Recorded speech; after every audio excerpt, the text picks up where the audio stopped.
अस्सलाम वालेकुम बच्चों, क्या हाल चाल है। उम्मीद है आप सब लोग खैरियत से होंगे। जब हमने फर्स्ट ईयर का चैप्टर अपना स्टार्ट किया हुआ था, चैप्टर नंबर 1, और नेक्स्ट हमारा टॉपिक आ जाता है determination of relative atomic mass of isotope. ठीक है, आइसोटोप का रिलेटिव एटॉमिक मास मुहैया करने के लिए डिफरेंट टेक्निक्स यूज़ की जाती हैं, और उनमें आ जाता है gaseous diffusion, thermal diffusion, distillation, ultra centrifugation, electromagnetic separation, laser separation. इसके अलावा जो मोस्ट फ्रीक्वेंटली यूज टेक्निक है, जो ज़्यादातर इस्तेमाल होती है टेक्निक, वो है मास स्पेक्ट्रोमीट्री। ठीक है, और आज हमारा टॉपिक भी डिटेल में हमने यही पढ़ना है, determination of relative atomic mass of isotope by mass spectrometry. Mass spectrometry technique को अगर हम लोग डिफाइन करेंगे तो हम कहेंगे अ टेक्निक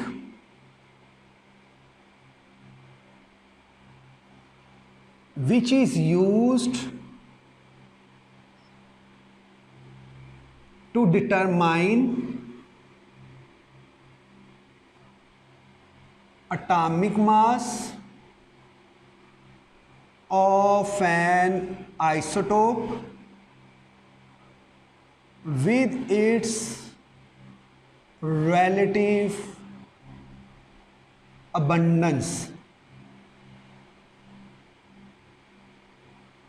ठीक है, ऐसी टेक्निक है जिसमें हम आइसोटोप का एटॉमिक मास, लेकिन हमने यहाँ पढ़ना है एटॉमिक मास किसी के रेफरेंस से लिया जाता है, इसलिए फिर हम इस वर्ड को लिख लेते हैं relative atomic mass. A technique which is used to determine relative atomic mass of an isotope with its relative abundance. जैसे टेबल 1.2 जो था लास्ट टाइम में हम लोगों ने डिस्कस किया है, उसमें हाइड्रोजन के एटॉमिक मास के साथ साथ उसकी रिलेटिव अबंडेंस जो है वो भी हम लोगों के पास जो है वो मेंशन की हुई है। तो ये मालूम करना कि हाइड्रोजन आइसोटोप प्रोटियम का एटॉमिक मास कितना है और उसके साथ साथ उसकी परसेंटेज, उसकी अबंडेंस कितनी है। हाइड्रोजन ड्यूटियम आइसोटोप जो है हमारे पास, उसका एटॉमिक मास और उसकी परसेंटेज जो कितनी मौजूद है। इस टेक्निक को हम नाम दिया करते हैं मास स्पेक्ट्रोमीट्री, जिसके ज़रिए से किसी आइसोटोप का एटॉमिक मास और उसकी रिलेटिव अबंडेंस जो इसको मालूम करना हो। और हम लोग मोस्टली जानते हैं कि कोई भी टेक्निक जो है उसको अप्लाई करना हो तो हम लोगों को लाजमी तौर पर किसी न किसी इंस्ट्रूमेंट के ज़रिए से हेल्प लेनी पड़ती है। जैसे एक सिंपल से एग्जांपल ले लेते हैं कि अगर हम वॉशिंग करना चाहते हैं, कपड़े धोना चाहते हैं, तो वॉशिंग करने के लिए हमें जो है वॉशिंग मशीन इंस्ट्रूमेंट के तौर पर जिसको यूज़ करना पड़ेगा। यहाँ पे भी मास स्पेक्ट्रोमीट्री टेक्निक है, तो उसको वर्किंग करने के लिए, उसको परफॉर्म करने के लिए हमें किसी इंस्ट्रूमेंट से हेल्प लेनी पड़ेगी। मैंने यहाँ डायग्राम ड्रा की हुई है, तो ये मास स्पेक्ट्रोमीटर एक इंस्ट्रूमेंट है जिसके ज़रिए से हम ये टेक्निक जो है उसको परफॉर्म किया करते हैं। कोई भी काम परफॉर्म करना हो, कोई भी टेक्निक अप्लाई करनी हो, तो उसके लाजमी तौर पर कोई ना कोई स्टेप्स होते हैं। हम यहाँ पर प्रिंसिपल्स यानी इस टेक्निक के जो स्टेप्स हैं उनकी बात कर लेते हैं और डिटेल में फिर देख लेंगे कि कैसे ये वर्क जो उसको परफॉर्म किया जाता है। सबसे पहले जो हमारे पास सैंपल होगा, हमें उसकी वोलाटिलाइजेशन करनी पड़ेगी।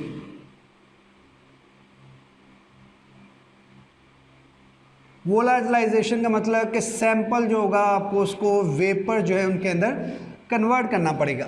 ठीक है, जब आप उसके वोलाटिलाइजेशन कर लेंगे, वेपर्स बना लेंगे, तो उसके बाद हमें काम करना पड़ेगा आयनाइजेशन।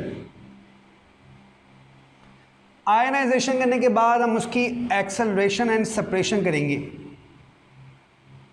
Acceleration and separation. फिर इसके बाद जो है डिटेक्टर्स के ज़रिए से हम उसका डाटा जो उसको रिकॉर्ड कर लेंगे और हमें पता चल जाएगा कि उसका रिलेटिव एटॉमिक मास कितना है, उसकी रिलेटिव अबंडेंस जो है वो कितनी है। ये आ जाएगा हमारे पास। इसकी फर्दर डिटेल जानने से पहले हम देख लेते हैं कि मास स्पेक्ट्रोमीटर जो थे उनकी कौन कौन सी टाइप्स हैं जिनके ज़रिए से ये वर्किंग जो थी अभी तक की जा सकी है। मास स्पेक्ट्रोमीटर की 2 टाइप्स जो हैं जो साइंटिस्ट ने बनाई थी, उन्हीं के नाम की वजह से इसका नाम रख दिया जाता है एस्टन मास स्पेक्ट्रोमीटर और दूसरा साइंटिस्ट जिसने ये इंस्ट्रूमेंट बनाया था उसका नाम था डेम्पस्टर, मास स्पेक्ट्रोमीटर। एस्टन का जो मास स्पेक्ट्रोमीटर था इसमें किसी भी कंपोनेंट का एटॉमिक मास मालूम किया जा सकता था, किसी भी आइसोटोप का एटॉमिक मास मालूम किया जा सकता था, उसकी रिलेटिव अबंडेंस को मेजर नहीं किया जा सकता था। और यहाँ पर वर्क करने के लिए सैंपल को गैस की फॉर्म में इंस्ट्रूमेंट के अंदर इन करना पड़ता था। लेकिन डेम्पस्टर का जो मास स्पेक्ट्रोमीटर था उसमें सैंपल जो था वो सॉलिड स्टेट के अंदर भी इंटर किया जा सकता था, और सॉलिड स्टेट में वो किसी भी एटम का जो आइसोटोप का मास होता था उसको मेजर करने में हमारी हेल्प करता था। हम लोग जो अभी मास स्पेक्ट्रोमीटर पढ़ने जा रहे हैं ये मॉडर्न मास स्पेक्ट्रोमीटर, ठीक है, मॉडर्न मास स्पेक्ट्रोमीटर। इस मास स्पेक्ट्रोमीटर के पहले हम हिस्से देख लेते हैं, फिर वो हिस्से काम कैसे करते हैं उनको डिटेल में देखते हैं। सबसे पहले जो आपका सैंपल होगा उसको आपने गैस की फॉर्म में कन्वर्ट करना है और उसको गैस इनलेट के ज़रिए से इन कर देना है, और फिर यहाँ पर एक बैटरी का सेटअप लगा होता है जिसके ज़रिए से बीम ऑफ इलेक्ट्रॉन हासिल करके आयनाइजेशन जो उसको कंप्लीट किया जाता है। फिर एक नेगेटिव ग्रिड होती है जो यहाँ पर पड़े हुए आयंस को अपनी तरफ खींचती है। एनालाइजर होता है जो उनकी सेपरेशन करने में, चेक करने में कि सेपरेशन सही हुई है या नहीं काम करता है। और फिर आ जाता है डिटेक्टर, और डिटेक्टर उनके लिए एक ग्राफ की फॉर्म में जो है हमारे पास उसकी रिलेटिव अबंडेंस को मेजर करने में हमारी हेल्प करता है। अब वन बाय वन प्रिंसिपल के जो स्टेप्स हैं उनकी हम वर्किंग देखते हैं कि ये वर्किंग जो है वो कैसे परफॉर्म की जाती है। पहले नंबर पर स्टेप आ जाता है वोलाटिलाइजेशन।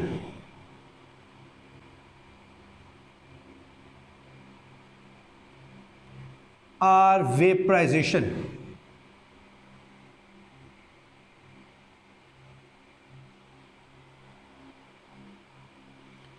हम लोगों ने अपना जो भी सैंपल होगा, सैंपल जिसके आपने वेपर्स आइसोटोप जिसके आपने चेक करने हैं उस सैंपल को आपको वेपर्स में कन्वर्ट करना पड़ेगा।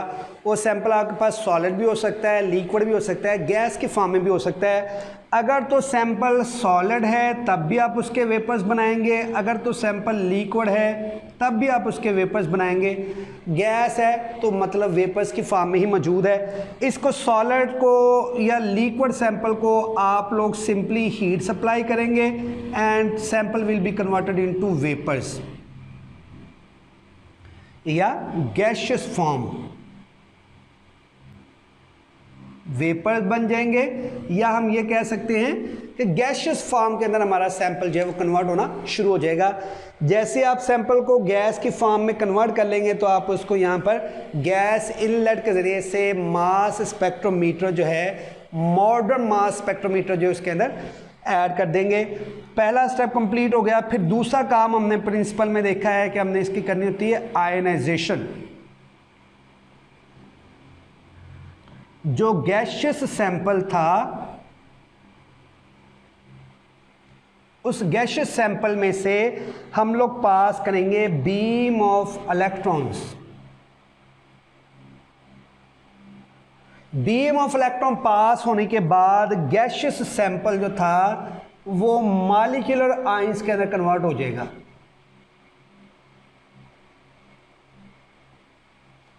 ओके, अब बीम ऑफ इलेक्ट्रॉन कहाँ से हासिल की जाती है, ज़रा इंस्ट्रूमेंट को हम देखते हैं। ये नेगेटिव हिस्सा बैटरी का, ये बैटरी का पॉजिटिव हिस्सा, यानी ये बैटरी इलेक्ट्रिकल एनर्जी सप्लाई कर रही होगी। किसको इलेक्ट्रिकल एनर्जी सप्लाई कर रही होगी? ये लगी हुई है एक हमारे पास टंगस्टन की वायर। ओल्ड टाइम के अंदर हम लोग येलो कलर के बल्ब इस्तेमाल करते थे, उसमें एक वायर लगी होती थी। ब्रेक होने के बाद हम कहते थे बल्ब फ्यूज़ हो गया है, ये ख़राब हो गया है, तो वो टंगस्टन की वायर होती है। टंगस्टन एक मेटल है और मेटल के बारे में ही हम जानते हैं कि मेटल इलेक्ट्रॉन को ईजिली जो है वो लूज़ कर सकते हैं। यहाँ से जब आप इलेक्ट्रिकल एनर्जी पास करेंगे, टंगस्टन मेटल के अंदर जो लूजली हेल्ड इलेक्ट्रॉन थे वो इलेक्ट्रॉन जो ईजिली मूव हो सकते थे, उन इलेक्ट्रॉन को यहाँ से रिमूव करने के बाद जो है हमारे पास आ जाएगी एक fast moving beam of electron. और हमने पहले भी पढ़ा हुआ है कि किसी भी मॉलिक्यूल में से जब बीम ऑफ इलेक्ट्रॉन गुजरती है तो मॉलिक्यूल के ऊपर पॉजिटिव चार्ज आ जाता है और उसमें से इलेक्ट्रॉन जो है वो निकल जाते हैं। एक वो इलेक्ट्रॉन जो बीम ऑफ इलेक्ट्रॉन वाला था और दूसरा वो इलेक्ट्रॉन आ गया जो मॉलिक्यूलर आयन जो उसमें से रिमूव हुआ है। तो इस तरह से मॉलिक्यूल जो था उसके हम लोगों ने आयनाइजेशन जो उसको परफॉर्म करना है। आयनाइजेशन में गैसियस सैंपल में से बीम ऑफ इलेक्ट्रॉन जो टंगस्टन फिलामेंट से ली जाती है, पास करने के बाद मॉलिक्यूलर आयन जो इसके हमारे पास है फॉर्मेशन होना जो है वो शुरू हो जाती है। अब इसके बाद आयनाइजेशन कंप्लीट होने के बाद की जाती है acceleration.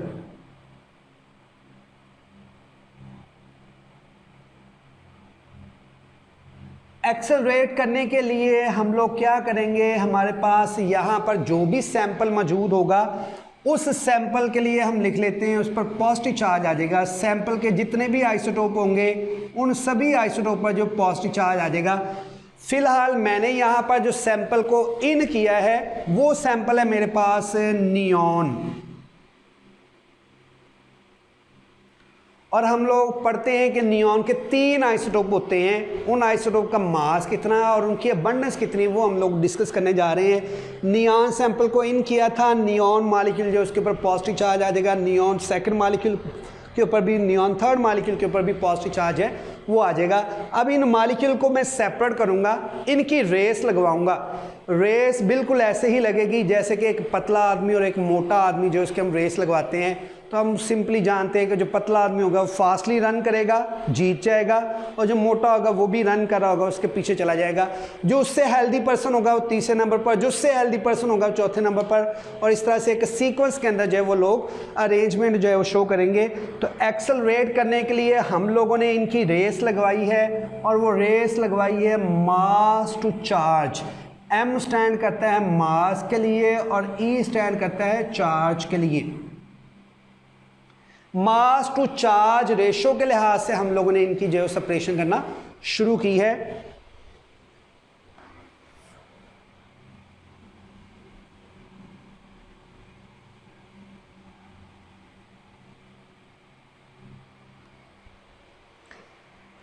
Mass to charge ratio के लिहाज से मास M मास को ज़ाहिर करता है और E चार्ज को ज़ाहिर करता है। मास टू चार्ज रेशो के लिहाज से हम यहाँ पर देख रहे हैं चार्ज सभी का सेम है लेकिन मास सबका जो है वो हमारे पास डिफरेंट है। और डेफिनेशन भी हम कहते हैं कि आइसोटोप का जो एटॉमिक मास होता है वो एक दूसरे से डिफरेंट होता है। तो यहाँ सभी का एटॉमिक मास जो हमारे पास डिफरेंट है, वो सारे के सारे यहाँ पर जो है वो रेस लगाना जो शुरू कर देंगे। और इस रेस में हमने इनको एक प्रॉपर सीक्वेंस के अंदर जो है वो आगे की तरफ अट्रैक्ट करना है। जो हमारे पास आइंस बने वो पॉजिटिवली चार्ज है, उनको एक्सेलरेट करवाने के लिए हमें एक पोटेंशियल ग्रेडियंट डेवलप करना पड़ेगा।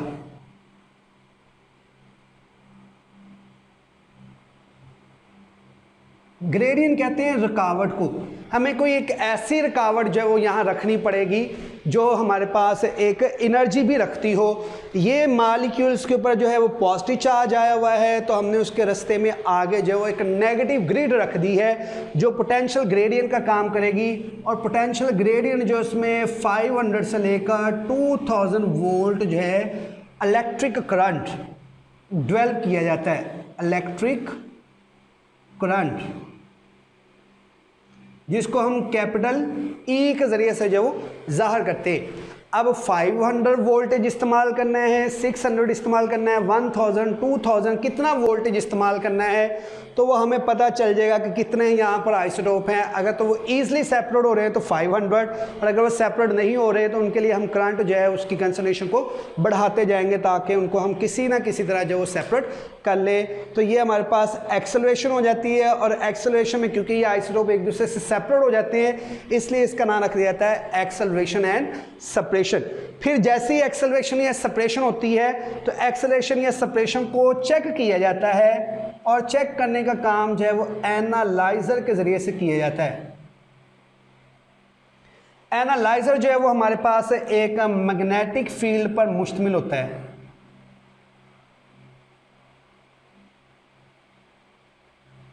जो चेक करता है कि काम सही हुआ है या नहीं, और मैग्नेटिक फील्ड को कैपिटल H के ज़रिए से हमने यहाँ पर ज़ाहिर किया है। डायग्राम में देखते हैं, ये जो हमारे पास आइंस थे वो नेगेटिव ग्रिड में से पास करते हुए यहाँ आ जाएंगे एनालाइज़र के पास। एनालाइज़र क्या है? Analyser is a magnetic field. Analyser work कैसे परफॉर्म करेगा? मैग्नेटिक फील्ड का रोल क्या होगा? मैग्नेटिक फील्ड जो आने वाले चार्ज पार्टिकल थे on the basis of their mass to charge ratio, वो उनको एक सर्कुलर वे के अंदर रोटेट करना शुरू कर देगा, ठीक है।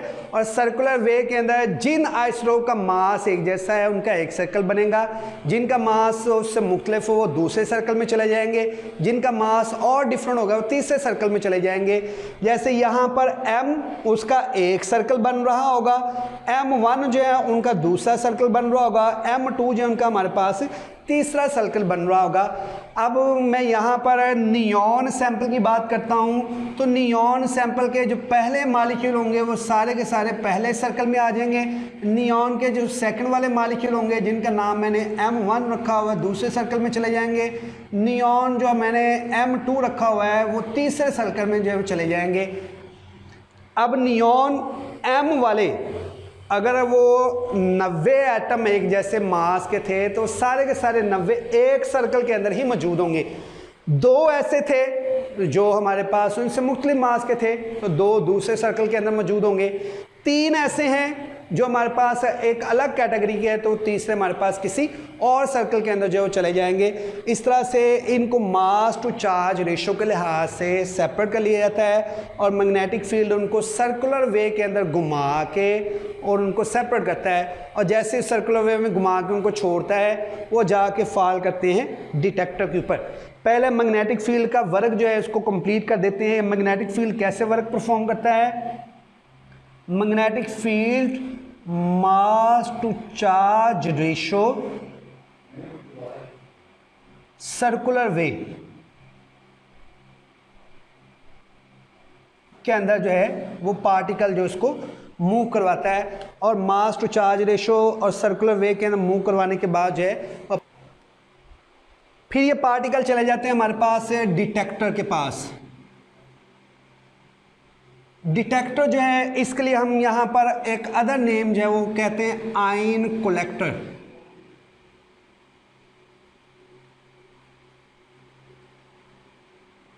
या इलेक्ट्रोमीटर,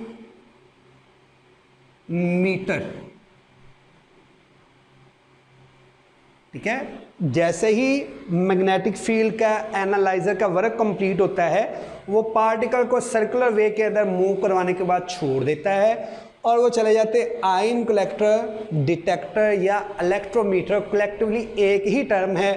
इलेक्ट्रोमीटर कैसे वर्क करता है? ये हमारे पास इलेक्ट्रिक करंट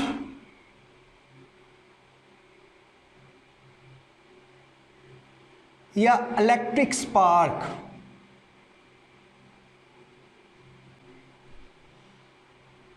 जैसे ही पार्टिकल डिटेक्टर के ऊपर जाके फॉल करेंगे, डिटेक्टर के ऊपर फॉल करने के बाद इनका एक ग्लो जो है प्रोड्यूस होना शुरू हो जाएगा। दूसरा पार्टिकल आके गिरेगा तो उसका ग्लो जो है प्रोड्यूस होना शुरू हो जाएगा। तीसरा पार्टिकल आके गिरेगा तो उसका भी ग्लो जो है प्रोड्यूस होना शुरू हो जाएगा। डिटेक्टर हम लोगों को बताता है कि कितने आइसोटोप आपके सैंपल के अंदर मौजूद थे। जितने स्पार्क, जितनी शाइन, जितनी ग्लो प्रोड्यूस हो रही होगी उतने ही हमारे पास आइसोटोप जो मौजूद होंगे। जैसे एक जगह पर जो है वो शार्प ये स्पार्क प्रोड्यूस हुआ था तो एक आइसोटोप, फिर एक और जगह पर गिर गया, एक और जगह पर, इस तरह से 11 डिफरेंट प्लेसेस पर स्पॉट जो थे वो बने हुए हैं, निशानात बने हुए हैं। तो इसका मतलब सैंपल के अंदर 11 आइसोटोप जो मौजूद हैं। इस तरह से हमें रिलेटिव एटॉमिक मास जो उसका पता चल गया कि 11 आइसोटोप जो थे वो मुख्तलिफ तरह के हमारे पास मौजूद है। अब हमने इनकी रिलेटिव अबंडेंस नोट करनी है। देखें यहाँ पर M जो है उसके आइसोटोप जो है वो बार बार आके गिर रहे हैं। एक ही जगह पर बहुत सारे आइसोटोप जो है वो गिरते जा रहे हैं। तो इसका मतलब कि M मास वाले आइसोटोप जो है हमारे पास बहुत ज़्यादा यहाँ पर सैंपल के अंदर मौजूद हैं। फिर M2 वाले जो हैं वो आइसोटोप भी बहुत ज़्यादा आके गिर रहे हैं, मतलब उनकी कंसंट्रेशन भी बहुत ज़्यादा है। M1 वाले आइसोटोप जो है वो कम गिर रहे हैं, मतलब उनकी रिलेटिव अबंडेंस जो है वो हमारे पास कम होगी, तो इस तरह से उनकी रिलेटिव अबंडेंस को मुहैया करने का काम भी डिटेक्टर के ज़रिए से ही परफॉर्म किया जाता है। डिटेक्टर इनके लिए ग्राफ ड्रा करता है। नियॉन सैंपल जो है, अगर मैं इसको इन करता हूँ, नियॉन के 3 आइसोटोप मौजूद हैं, उनकी मास टू चार्ज रेशो और रिलेटिव अबंडेंस के दरमियान में अगर डिटेक्टर ग्राफ ड्रा करेगा तो ये हमारे पास उनकी परसेंटेज आ जाएगी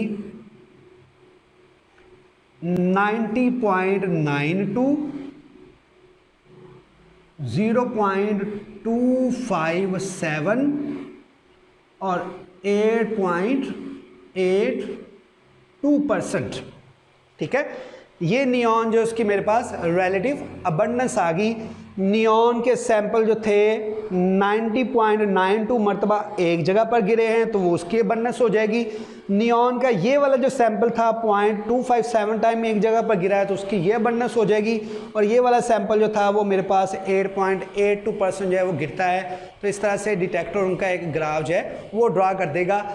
अब हम अपने टॉपिक की तरफ दोबारा देखते हैं कि ये हमने लिखा है रिलेटिव एटॉमिक मास, जो उसको नोट करना है।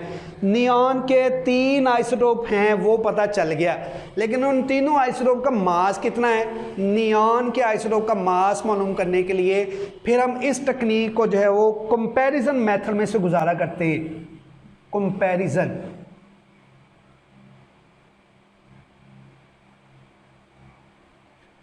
ठीक है। कंपैरिजन किसके साथ किया जाता है? कार्बन 12 के साथ। कार्बन 12 जो है ये रेफरेंस के तौर पर लिया जाता है। अब क्या करूँगा, कार्बन 12 को गैस की फॉर्म में इन करूँगा, उसके आइंस बनेंगे, वो भी इसी तरह से नेगेटिव ग्रेड में से एक्सेलरेट होकर पास होके आएंगे, क्योंकि मैंने सिर्फ कार्बन 12 एक जैसे आइसोटोप को ही इंटर किया है। एनालाइजर उनका एक ही सर्कल बना के उनको फॉल करवा देगा डिटेक्टर के पास। डिटेक्टर में वो आके यहाँ गिरे और मुझे पता है कि डिटेक्टर में उसका मास जो है वो कितना है, 12 है। इस मास के साथ मैं नियॉन के सैंपल को कंपेयर कर लूँगा। नियॉन कार्बन 12 से 8 गुना जो आगे गिरे हुए हैं, 8 गुना आगे हैं, तो इसका मतलब है ये नियॉन का मास जो 20 हो जाएगा। 12 वाले से वो 9 टाइम आगे गिरे हुए हैं तो इसका मतलब है इसका मास जो 21 हो जाएगा। और ये 10 गुना आगे गिरे हुए हैं तो इसका मास जो 22 आ जाएगा। इस तरह से कंपैरिजन मेथड के ज़रिए से हम आइसोटोप जो उनका मास मुहैया किया करते हैं, और हमने इसलिए नाम रखा हुआ relative atomic mass of isotope. अगर आप लोगों से पूछा है कि एटॉमिक मास रिलेटिव क्यों है, क्योंकि हम इसको कार्बन 12 के साथ कंपेयर करके नोट करते हैं, तो ये रिलेटिव एटॉमिक मास आ जाता है। मास स्पेक्ट्रोमेट्री में रिलेटिव एटॉमिक मास भी नोट किया जाता है, as well as their relative abundance भी नोट की जाती है। और अगर आप टेक्निक की जगह पर लफ्ज़ लिख देते हैं इंस्ट्रूमेंट, ठीक है, तो ये हमारे पास स्टेटमेंट बन जाती है मास स्पेक्ट्रोमीटर की। हमसे कहा जाए कि मास स्पेक्ट्रोमीटर को डिफाइन करें तो हम कहेंगे instrument which use to determine relative atomic mass of isotope with its relative abundance is known as mass spectrometer. ये हमारे लेक्चर के बारे में सारी डिटेल थी। अगर आप लोगों को कोई कन्फ्यूजन हो तो आप लोग जो है ना कमेंट्स बॉक्स के अंदर जो है क्वेश्चन पूछ सकते हैं। शुक्रिया।